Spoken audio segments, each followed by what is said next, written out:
This week, IFA in full swing, Windows Phone 8 device leaks, hands-on with BB10, and more. This is the Mobile Nation's Monday Brief.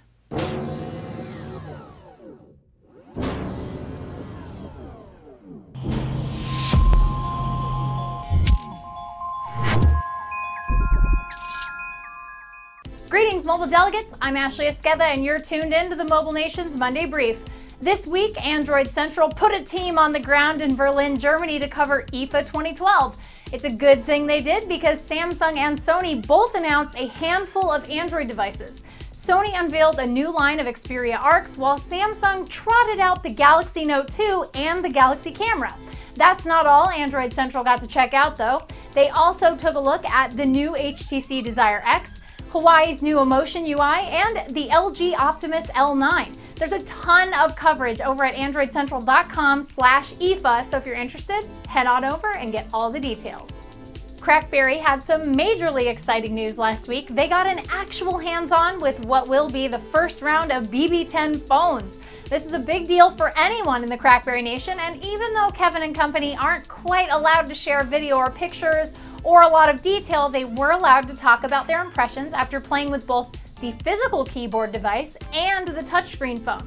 The verdict is in. They're looking really good, and CrackBerry posted a comprehensive article covering observations that they are allowed to talk about and some logical conclusions they've come to about BB10 and the devices that are going to be tied to them. Anyone anxiously awaiting BB10 devices from RIM would be wise to head over to crackberry.com for more info.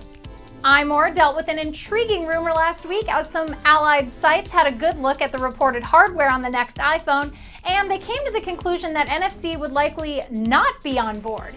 It seems as if the primarily metal backside of the coming iPhone almost completely rules out the possibility of NFC.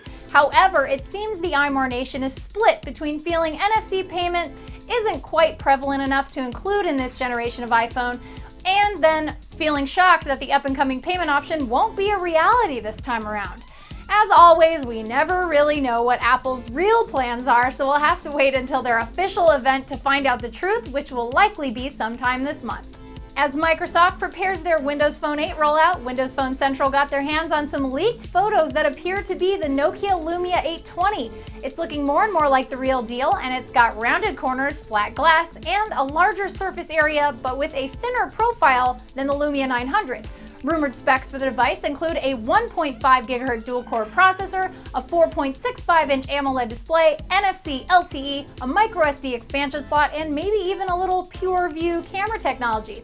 One thing's for certain, if this phone is part of Nokia's Windows Phone 8 rollout, we will definitely see it at their press event in New York City this Wednesday. WebOS still has some very dedicated developers and coders bringing smoother experiences to users everywhere, and last week WebOSNation reported that Luna Siiii graduated to beta status in freeware.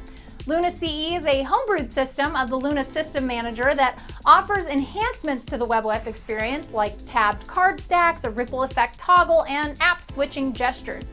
It's great to see that it's finally made it out of the alpha phase and into beta, so if you're interested in taking it for a spin, head to testing.freeware.org for more details on how you can install it on your WebOS device. That's it for your Mobile Nations Monday Brief. You can subscribe to our YouTube channel at youtube.com/mobilenations. Check out our network of dazzling and informative podcasts at mobilenations.com/shows. And you can find me on the internet on Twitter at Ashley Esqueda. Nations, you have been briefed.